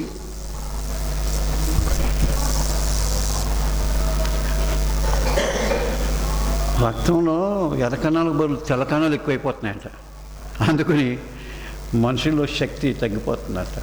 అది ఈ తీర్పు తీర్చటం. ఆడేవాడు ఈడేవాడు, ఆడేపట్టుడు ఈడేపట్టుడు, దిస్ ఈజ్ న్యూసెన్స్. అది దైవ సంబంధమైనది కాదు. ఈజీగా చెప్పేయచ్చు. మా చిన్నప్పుడు పాత్రలో ఎరువుడని ఒకడు ఉండేవాడు. ఈ కావిడి మూసేవాడండి, నీళ్ళు పట్టుకొచ్చేవాడు. ఆ నీళ్ళే గతి. ఆడు ఏం చేసేవాడంటే రూపాయి ఇస్తే తీసుకుని, ₹10 ఇస్తే తీసుకున్నాడు. రాక్ కానీళ్ళు ఉంటాయి, ఇంతంత కానీ ఉండి, ఆ రాక్ కానీ ఇస్తే అది ఏం చేసి ఉంటే ఇలాగని వాడు అంటే తింగమనాలి. అది తింగమంటేనే వాడికి ఆనందం. ఇది డబ్బులు, నాకు డబ్బు ఇచ్చాడు. తింగమనకపోతే వాడు భలే గుర్తుపెట్టేసేవాడు. తింగమంద లేదని కొట్టుకుని మరీ చూసేవాడు. మన భక్తి కూడా తేలిపోద్ది. తింగమనాలి. ఏం తింగమనాలి? తీర్పు తీరుస్తున్నామా లేదా? ధృవీకరిస్తున్నామా లేదా? ధృవీకరిస్తే, తీర్పు తీరిస్తే మనం భక్తులం కాదు. చాలా లోతైన పరిస్థితి ఇది. తీర్పు తీర్చకుడి. ఎందుకంటే మనమే పెద్ద గొప్పవాళ్ళమా? ఈ నీతి, ఈ భక్తి, దీన్ని ఆరాధన చేసుకుని తీర్పు తీస్తున్నాం. తీర్పు తీర్చుకోవడం ఇది చాలా లోపల చెద తినేస్తుంది. విశ్వాసం తినేస్తుంది. దేవుని కుమారులు అవనివ్వదు. సర్వోన్నతమైన స్థితిలోనికి వెళ్ళనివ్వదు. తర్వాత ఇయ్యుడి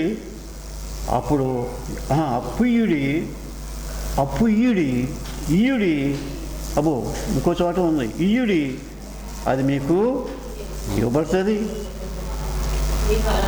తీర్పు తీర్చుకుడి. అదిగో 37లో తీర్పు తీర్చుకుడి, అప్పుడు మిమ్మల్ని కూర్చి తీర్పు తీర్చబడదు. నేరము మోపకుడి. ఒకళ్ళు నేరం మీద మోపుతున్నామంటే మన మీద నేరాలు రెడీ ఉన్నాయన్నమాట. క్షమించుడి, అప్పుడు మీకు క్షమించు. ఇయ్యుడి, అప్పుడు మీకు ఇవ్వబడును. అణగారి కుదిలించి జిగదారినట్లు నిండు కొలతలో మనుషులు మీ ఒడిలో కొలుతురు. మీరు ఏ కొలతతో కొలుతురో ఆ కొలతతోని మీరు మళ్ళా కొలబడదు. కాబట్టి సర్వోన్నతుని కుమారులుగా చేయటానికి ఈ లోకంలోనికి దేవుడు ఇచ్చాడు. మన దేవుని యొక్క సర్వోన్నతుని కుమారుడు. తర్వాత పాయింట్లోకి వెళితే ఆయనకు ఒక రాజ్యం ఉందట, సింహాసనం ఉందట. లోకాసు వార్త 1వ అధ్యాయం. సర్వోన్నతుని కుమారులు అన్న తర్వాత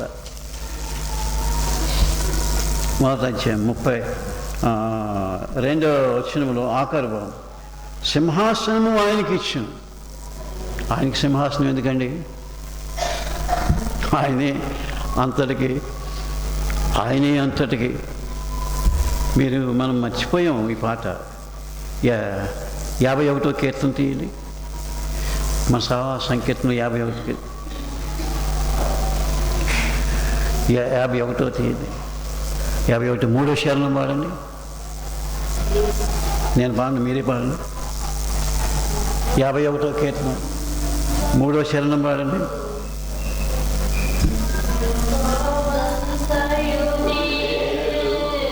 Yeah.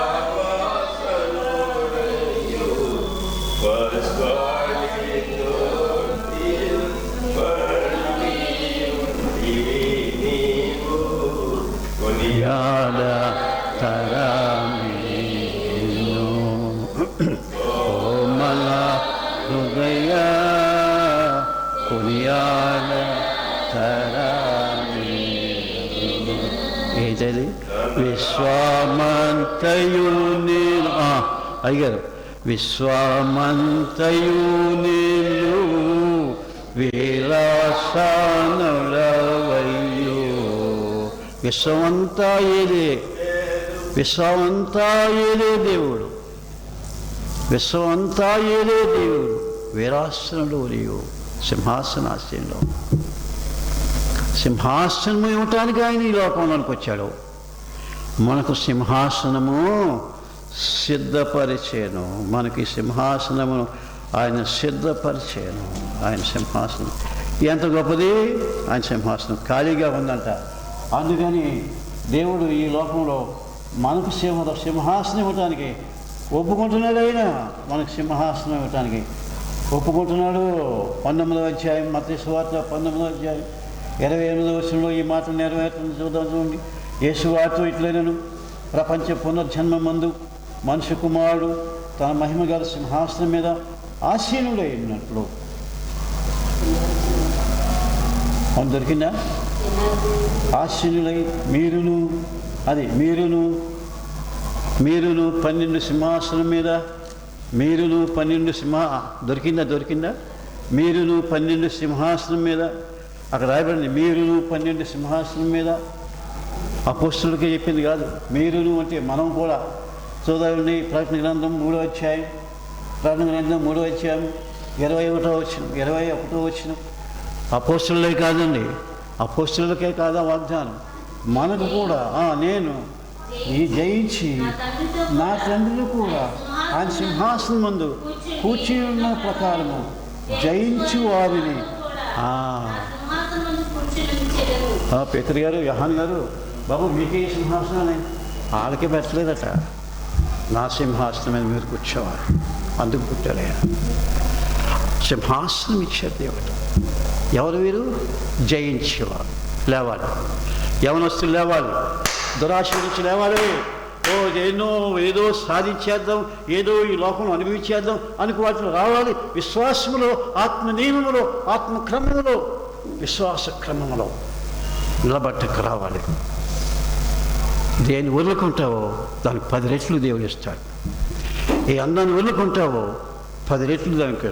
నాకు చిన్న మాట మాకు చెప్తేనే సాధు సల్మాన్ గారు, ఒరే నువ్వు పాడొద్దని కూడా నన్ను, నీకు అది పాట రాదు, నీ రాగం రాదు, గాడి స్వరం రాదు, నువ్వు పాడొద్దని కూడా. నిజమే, మరి నేను పాట పాడతాను, నిలబెచ్చు కదా. 59 సంవత్సరాల నుంచి నేను ఈ పాటలు పాడుతున్నాను. దేవుడు వాడుకుంటున్నాడు. ఈ గొంతుకునే వచ్చిందే పాడుతున్నాను. నాకు సంగీతంలో ఏమో 59 సంవత్సరాలు లెక్కేసుకుని 59 సంవత్సరాల నుంచి నేను పాట పాడుతానే ఉన్నా. సాధు గారు పొమ్మన్నా సరే, దేవుడు వాడుకుంటానే ఉన్నాడు ఈశ్వరాన్ని. పాట వస్తానే ఉంది, రాగం ఆడుకోవట్లేదు. ఆత్మ వస్తానే ఉంది ఈ యొక్క పాటలతో దేవుని ఆరాధించడానికి. ఏది పోగొట్టుకుంటాము 10 రెట్లు దేవుడు.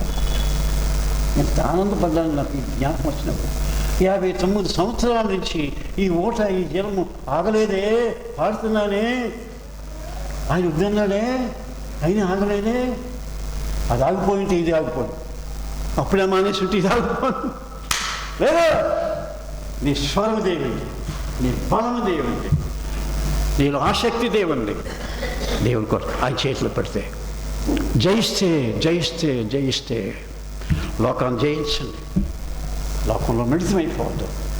అందుకనే రక్షకుడు మీకు ఉదయించాడు. రక్షకుడు పుట్టాడు. అది ఎవరాలు? ఎవరాధన? గొర్రెలు కాపరి ఆరాధన. రక్షకుడు మీకు పుట్టాడు. అంతేనా వాళ్ళు చేసింది? వాళ్ళు ఇంకో మాట చెప్పారు. 2వ అధ్యాయం లోకాసు వార్త 2వ అధ్యాయం వాళ్ళు చెప్పిన మాట జ్ఞాపకం చేస్తున్నాను. 2వ అధ్యాయము 20వ వచనం. ఆ గొర్రెల కాపరులు చెప్పబడినట్టుగా విన్న వాటిని కన్న వాటిని గుర్చి విన్న వాటిని కన్న వాటిని ఏం చేశారంట? వాళ్ళు ఏమన్నారు, ఏమి చూశారు? టూకీగా ముగించేస్తాను. వాళ్ళు ఏమి విన్నారు, ఏమి చూశారు? ఏమి విన్నారు? దూత వచ్చి నీకు రక్షకుడు పుట్టాడు, క్రీస్తు పుట్టాడు, ఆయన ప్రభువు, ఆయన ప్రభుత్వానికి ఒప్పుకో, ఆయన ప్రభువుగా చేసుకో, రక్షిస్తాడు, విమోచిస్తాడు, విడుదల కలిగజేస్తాడు అని చెప్పి విన్నదాన్ని వచ్చి ఆ ప్రభువుని చూశారు. విన్న వాటిని కన్న వాటిని వినలేరు, కనలేరు. వినలేరు, కనలేరు. పూర్వం పాడేవారులే, వినలేని చెవులేరనయ్యా, కనలేని అయ్యా. అలాగే వెళ్ళిపోయింది ఆ పాట, అయిపోయింది. చూస్తున్నారా? వింటున్నారా? వినాలి, చూడాలి, ప్రభుని చూడాలి, ప్రభుని గురించి వినాలి. అవి విలువైనవి. అవి మనలను ప్రభువుని గురించి వింటే, చూస్తే ఆయన స్వరూపంలోనికి మారుస్తాయి. మనం విన్నది మనం మారుస్తుంది, మనం చూసింది మనం మారుస్తుంది. వైనా మై గాడ్, నా దేవుని నేను తెలుసు, నేను వింటమే కాదు, నేను చూశాను. అందుచేతను వారు ఏం చేశారు? దేవుని దట్ ఈస్ సాక్ష్యమిస్తూ నీ సాక్ష్యమే దేవునికి మహిమ. జ్ఞాపకం చేస్తున్నాను, దేవుని మహిమపరిచారట. విన్నవాటిని కన్నవాటిని అంటే సాక్ష్యం కలిగిన వ్యక్తులు వాళ్ళకి సాక్ష్యం చెప్తున్నారు, వారి అనుభవంలోని చెప్తున్నారు. వారి అనుభవంలోని యేసు ప్రభువుని తీసుకొచ్చారు. గొర్రెలు కాసుకోవటమే కాదు, ఈ లోక జీవనాపాదమే కాదు, అందులోనికి ఏమి తీసుకొచ్చారు? యేసు ప్రభువుని తీసుకొచ్చారు. యేసు ప్రభువుని తీసుకొచ్చారంటే మూడు పునాదులు తీసుకొచ్చారు. 3 పునాదులు చెప్పాను కదా, ఆ 3 పునాదులు వారు ప్రకటించారు, వారు చూపించారు, ప్రాక్టీస్ చేశారు. ప్రాక్టికల్ సాక్షి జీవితం. హల్లెలూయా! ఇదొక సాక్ష్యం. నీలో సాక్ష్యం, మనలో సాక్ష్యం. అదే క్రిస్మస్. సాక్ష్యం లేని వారు క్రైస్తవులు కాదు. సాక్ష్యం లేని వారు క్రైస్తవులు. యేసు ప్రభువు అందుకే పుట్టాడు, మనం ఒక సాక్షిగా వాడుకోవాలి. విన్న వాటిని కన్న వాటిని. అందుకని వాళ్ళు ఏమన్నారు? గొర్రెల కాపర్లు అని అన్నారు. వాళ్ళకి ఏమీ లేక ఏది పడితే అది గొర్రెలాగా వెళ్ళిపోతున్నాయి. ఒక సాక్షిగా దేవుడి కొరకు యేసు ప్రభు పుట్టుక ఒక సాక్ష్యం. దాన్ని ఎవరు చేర్పలేరట, ఇంతవరకు చేర్పలేకపోయారు. 25 పుట్టాడు ఎక్కడ రాసిందండి. మరి 25 పుట్టినా పుట్టపోయినా ఆయన ఇప్పుడు ఉండేవాడు కాబట్టి ఎప్పుడు క్రిస్మస్ అరే బాబు, నీకేదో తెలుగు తక్కువగా, నువ్వు ఎప్పుడు పుట్టావు, నువ్వు ఎప్పుడు వస్తావు, నీకే తెలియదు. ఇలాంటి మొండి వాదాలు వాదించకండి. ఆయన పుట్టాడు, పుట్టలేదని చెప్పగలవా? ఆయన శిలుమరణం పొందాడు, చెప్పలేవా? ఆయన సమాధి చేయబడ్డాడు, ఏమన్నా చెప్తున్నా? ఆయన లేచి పునరుద్ధరణ అయ్యాడు. నీకు ఎలా పోతే నేను చెప్తున్నాను వినో. ఆయన నన్ను ఏం చేశాడు? తిమోతి రాసిన మొదటి పత్రికలో ఆయన నన్ను ఏం చేశాడు? చాలా చక్కగా రాయిపోయింది. ఆయన నన్ను ఏమి చేశాడు? తిమోతికి రాసిన మొదటి పత్రిక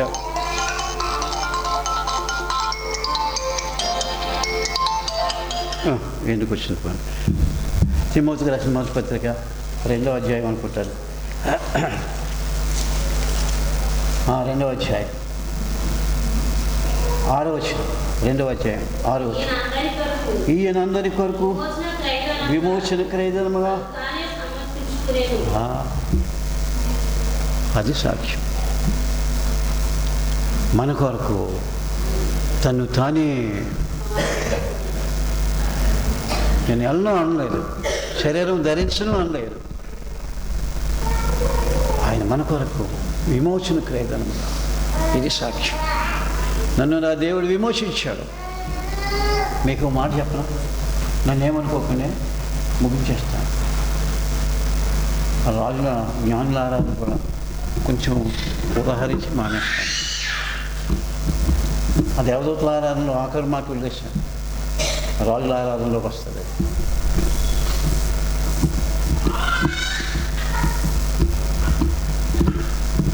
నేనండి చిన్నప్పుడు నా జోడికి రాతే భయపడేవాడు.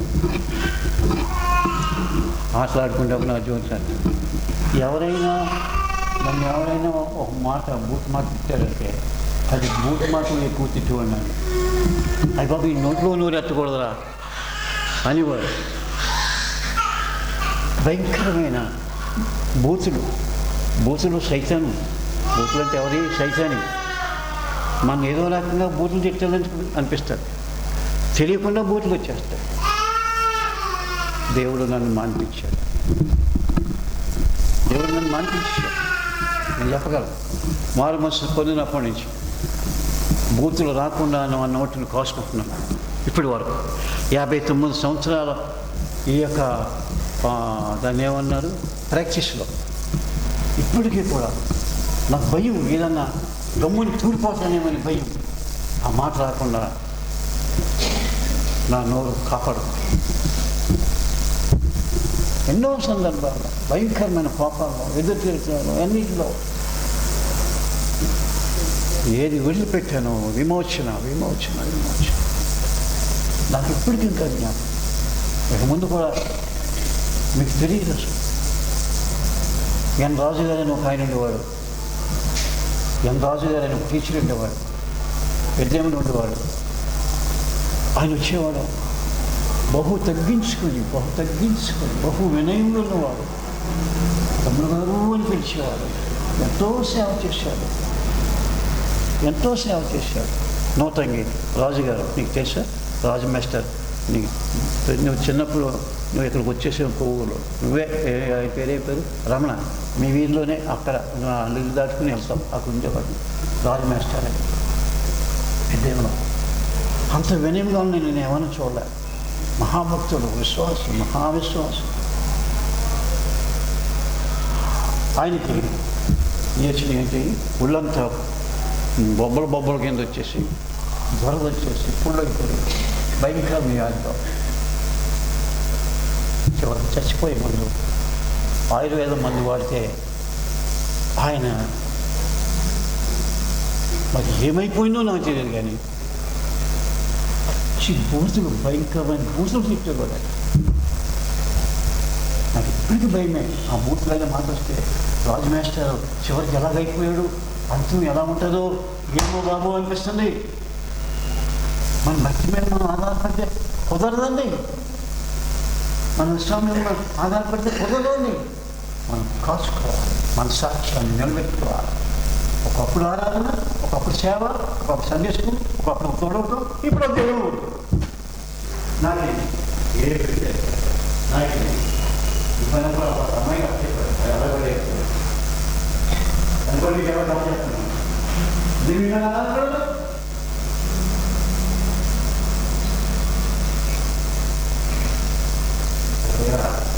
ప్రతిష్ట విడిపెట్టేస్తారా, అర్థం విడిపెట్టేస్తారా? ప్రారంభించుకొని కొనసాగిస్తావు. దాన్ని మనం లోపడతాం, దాన్ని పాల్తాం, దాన్ని ప్రేమిస్తాం. మధ్యలో విడిచిపెట్టి కొండ పైకి కొట్టే వాటి యూస్.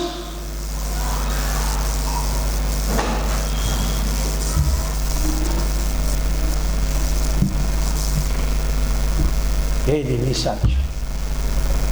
ఎంతో తీవ్రతగా ఉండేవాడు, ఎంతో ఆసక్తిగా ఉండేవాడు. ఎందుకు ఎవరిని ఆధారం చేసుకుంటాడు? ఈ పని దేవుని కృప వలన మన సహాసంలో మా తమ్ముడు ఏం పేరు, అబ్బాయి పేరు సందీప్, ఎవరేమని ఏమైపోయినా ఇప్పటి వరకు క్రైస్తవ సాహసం ఏమో ఈ మందిరంలో ఎక్కడ ఏదుందో అన్నీ అబ్బాయికి తెలుసు. మరి పొరవకి ఎంత జ్ఞానం ఇచ్చాడే దేవుడు, ఎంత బాధ్యత ఇచ్చాడే దేవుడు అని ఏంటా అని ఆలోచిస్తుంటాను. నాకు ఒకసారి ఓహో విడిచిపెట్టుకోదు సర్వోన్నత శక్తి, విడిచిపెట్టుకోవద్దు. ఆయన సాక్ష్యం మధ్యలో విడిచిపెట్టేస్తే మనం ఏమైపోతాం? వాడిపోయి మోడైపోతాం. ఇప్పుడు విడుదల ఉండదు, డెవలప్మెంట్ ఉంది. సరే సారీ విడిచిపెట్టేస్తే మనం ఫలించలేము. ఈ సేవ విడిచిపెట్టేస్తే, ఈ విశ్వాసం విడిచిపెట్టేస్తే దేవుడు మనం వాడుకోడు. అది మాకు నేను జ్ఞాపకం చేస్తున్నాను. మన భయంకరమైన విమోచించాడు, నా కొరకు క్రయదనం తెచ్చాడు. నన్ను విమోచించిన కొరకు క్రయదయమైన నా ప్రభు కొరకు నేను విడిచిపెట్టుకుంటాను. ఈ సైతానికి సంబంధించింది, అపవాదం సంబంధించింది విడిచిపెట్టుకుంటాను. అదే నిజమైన క్రిస్మస్.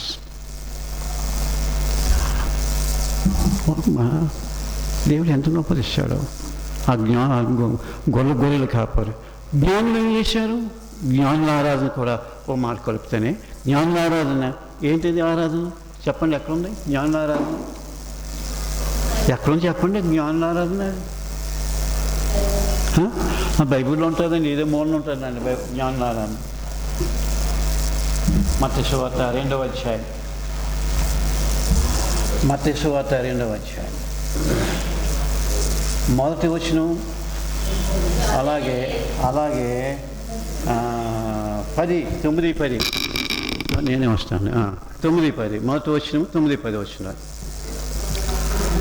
రాజైన హేరోదు దినములందు యూదయ దేశ బెత్లెహేములో యేసు పుట్టిన పిమ్మట తూర్పు దేశపు జ్ఞానులు యెరూషలేము వచ్చిరి. జ్ఞానులు ఆరాధించారు. ఎలా ఆరాధించారు? 10-11 కలిసినవి. వారు ఆ నక్షత్రం చూచి అత్యానంద భరితులై ఇంటిలోనికి వచ్చి తల్లి అయిన మరియను ఆ శిష్యును చూసి సాగిలపడి ఆయన పూజించి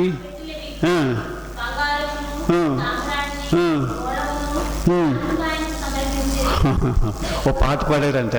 ఏం పాట? అందరిలో అతి శ్రేష్ఠుడు మనకందరికీ తానే ప్రభువో. మర్చిపోయారులేండి క్రైస్తవాసం. మోషే కంటే శ్రేష్ఠుడు, హారూన్ కంటే శ్రేష్ఠుడు, ఆదము కంటే శ్రేష్ఠుడు, యోనా కంటే శ్రేష్ఠుడు, సొలొమోను కంటే శ్రేష్ఠుడు, రాజుల కంటే శ్రేష్ఠుడు. అది పోయింది. ఇప్పుడు ఆఖరు క్షరణంలోకి వచ్చేస్తాం మనం, అందులో కలిసిపోతాం. వాళ్ళలో మనం పోల్చుకోవద్దు. అందరిలో అతి శ్రేష్ఠుడు మనకందరికీ తానే ప్రభువు. హల్లెలూయకు పాత్రుండు అనుదినము. ఆ రోజు మొక్కారు, ఆ రోజు మొక్కారు. మనమైతే అనుదినము సాగిలపడి క్రిస్మస్ సాగిలపడేలాగా చేస్తుంది. క్రిస్మస్ సాగిలపడే అనుభవంలోనికి వస్తుంది. క్రిస్మస్ సాగిలి పడటానికి మన మనసును ఒప్పిస్తారు. యేసు ప్రభు నీ హృదయంలో పుట్టావా, నీ జీవితంలో పుట్టావా అని అడుగుతున్నాయి ఈ దినాల్లో. యేసు ప్రభు ఎక్కడ పుట్టలేదు? మేడలో పుట్టలేదు. ఎక్కడ పుట్టాడు? పాకలో పుట్టాడు అంటున్నారు. మన హృదయంలో పుట్టాడు అంటున్నారు. ఉన్నాడా? ఎందుకు నీవు సాగిలపడే అనుభవంలోనికి లేడు. సాగిలపడి వారు ధన్యులు. సాగిలపడి ఆరాధించిన కీర్తన గ్రంథంలో ఆయన పరిశుద్ధ పర్వతం ముందు సాగిపడతాం, ఆయన పరిశుద్ధ పాదముల ముందు సాగిలపడతాం. చాలా స్పష్టంగా రాయబడింది. ఆయన పరిశుద్ధ పర్వతం మీద సాగిలపడతాం. ఆ పరిశుద్ధ పర్వతం ముందు. అక్కడంటే అది కొండగదేది.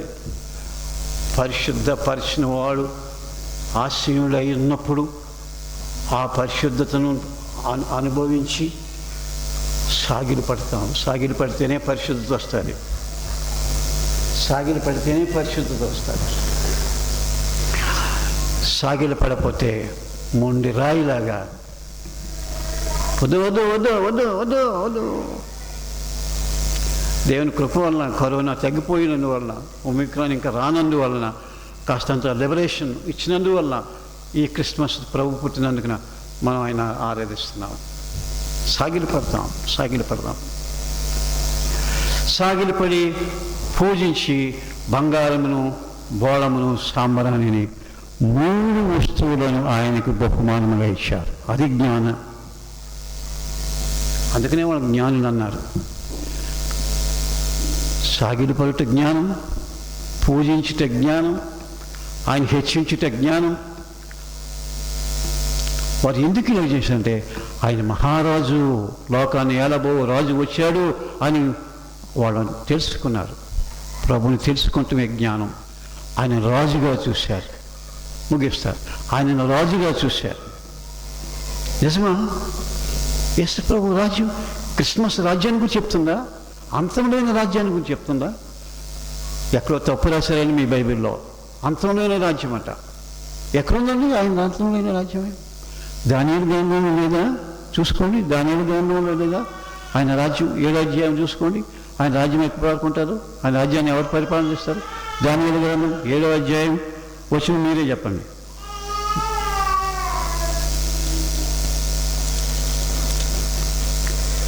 ఏడవ అధ్యాయం 13వ వచనం నుండి చూద్దాం. అమ్మా, రాత్రి కలిగిన దర్శనం నేను ఇంకా చూస్తుండగా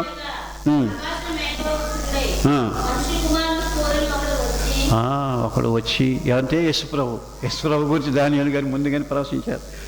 ఆ మహావృద్ధులకు వాని సన్నిధిని ప్రవేశించి ఆయన సమ్ముఖం తేబడను సకల జనులను ఆయా రాష్ట్రంలో ఆయా భాషలు మాట్లాడేవారును ఆయన సేవించినట్లు ప్రభుత్వమును ఆ మహిమయు ఆధిపత్యము ఆయన ప్రభుత్వము శాశ్వతమైనది, అది ఎన్నటికి తొలగిపోదు. ఆయన రాజ్యము ఏమది? లయము కాదు, లయము కాదు, అంతము లేని రాజ్యం. ఆ రాజ్యంలో ఎవరుంటారు? 18వ వచనం. ఆ రాజ్యంలో ఎవరుంటారు? అయితే మహోన్నతుని పరిశుద్ధులే రాజ్యాధికారము నందుదురు, వారి యుగ యుగములు యుగముల పర్యంతము ఆయనను సేవించి ఏలుదురు. ఏలుబడి అంటే పెత్తనం ఉంచుకొని ఏలటం కాదు, కొరడాలు ఉంచుకొని ఏలటం కాదు, సేవించటం. యుగ యుగములు, యుగ యుగములు, యుగ యుగములు. ఈ భూలోకంలో సేవ ఉంది, ఈ పరలోకంలో కూడా సేవ ఉంది. నేను జ్ఞాపకం చేస్తున్నాను. Two dimensions. భూలోకంలో సేవ ఉంది, ఈ శరీర రక్తమాంసంతో చేసే సేవ ఉంది, దీని ప్రభు కొరకు ఉపయోగించుకునే సేవ ఉంది. అక్కడ పరలోకం చేసే సేవ ఉంది, అక్కడ పరలోకంలో చేసే సేవ ఉంది. ప్రకటన గ్రంథంలో ఆ మాట చాలా సత్వ రాయబడింది. పరలోకం చేసే సేవను దేవుని వాక్యంలో రాయబడిన మాట మీకు జ్ఞాపకం చేసుకుందాం. 22వ అధ్యాయం అనుకుంటాను. 22వ అధ్యాయం 4వ వచనం. 22వ అధ్యాయం 4వ వచనం.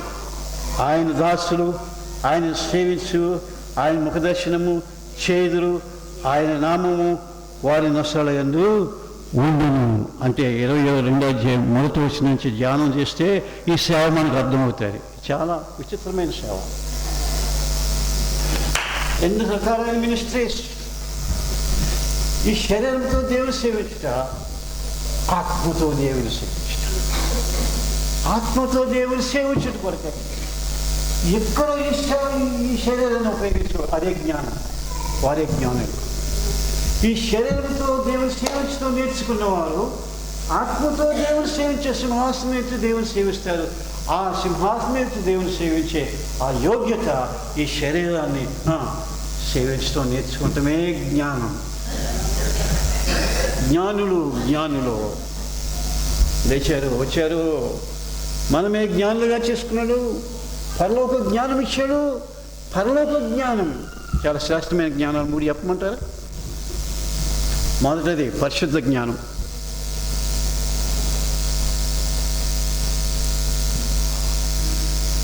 తర్వాత దైవ జ్ఞానం, తర్వాత పరలోక జ్ఞానం. ఈ మిగతా జ్ఞానాన్ని ఉన్నాయండి. శ్రేష్టమైన జ్ఞానాలు మీకు చెప్తున్నాను. మొదటిది పరిశుద్ధ జ్ఞానం, రెండవది దైవ జ్ఞానం, మూడవది పరలోక జ్ఞానం. మూడవది అక్కడికి వెళ్ళేటప్పటికి ముందు ఏమిటిది? పరిశుద్ధత జ్ఞానం. రెండవది దైవ జ్ఞానం, లింక్డ్ విత్ ద డివినిటీ. మన జ్ఞానము అది దేనితో బంధింపు లేకపోతే దేనితో ముడివేయబడినట్టే దైవత్వము. అదే జ్ఞానం, దైవత్వమే జ్ఞానం. మిగతాది పౌడి జ్ఞానం, దైవత్వమే జ్ఞానం. అందుకనే రాజులు వచ్చారు, జ్ఞానులు వచ్చారని భయపడింది. మనం ఒక జ్ఞానులుగా చేసుకున్నారు. దైవత్వమే జ్ఞానం. ఏ జ్ఞానం? పరిశుద్ధ జ్ఞానం. పరిశుద్ధపరచబడాలని అనే జ్ఞానం. దైవత్వమే జ్ఞానం. ఆ దేవుని సంపాదించుకునే జ్ఞానం. తర్వాత ఆయన రాజ్యాన్ని వచ్చిన జ్ఞానం. ఏదో రాజ్యం? నాకు రాజ్యం ఇచ్చారు. ఆయన రాజుగా వచ్చాడు. ఆయన రాజుగా వచ్చాడు. ఆయన రాజ్యం ఉంది. ఎవరి కొరకు ఉంది? నా కొరకు ఉంది. ఆ రాజ్యంలో నేను ఆయనను సేవిస్తాను. అది క్రిస్మస్. 3 జ్ఞానాలు దేవుడిచ్చి,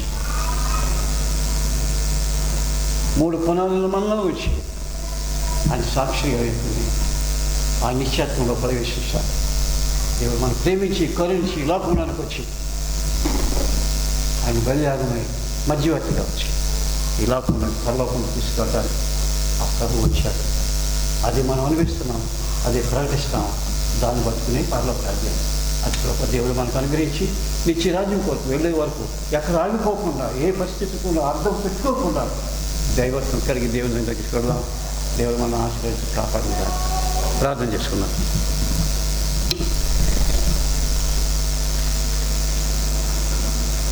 స్తోత్రం చేయించుకున్నాం ప్రభా. తండ్రి, అందు నిమిత్తమే తండ్రి మా కొరకు తండ్రి ఈ లోకంలోనికి తండ్రి నైనా నీవు మానవ రూపుల తండ్రి మానవ తండ్రి శరీర ప్రభా ధరించిన వాడిగా ఈ లోకానికి వచ్చినందుకు వందనములు స్తోత్రం చేయించుకున్నాం ప్రభా. మేమందరం తండ్రి ఒక్కరు మాలో తండ్రి నశించిపోవడానికి ఇష్టం కాదు నాయన. అందరూ అంతటా మారు మనసు పొందాలని ప్రభా, నిత్య రాజ్యాన్ని నిత్య జీవాన్ని మేము స్వతంత్రించుకోవాలని నీ యొక్క తండ్రి కోరిక చేతను ప్రభా మీరు నడిపిస్తున్న విధానం బట్టి నీకు వందనములు స్తోత్రం చెల్లించుకుంటున్నాం ప్రభా.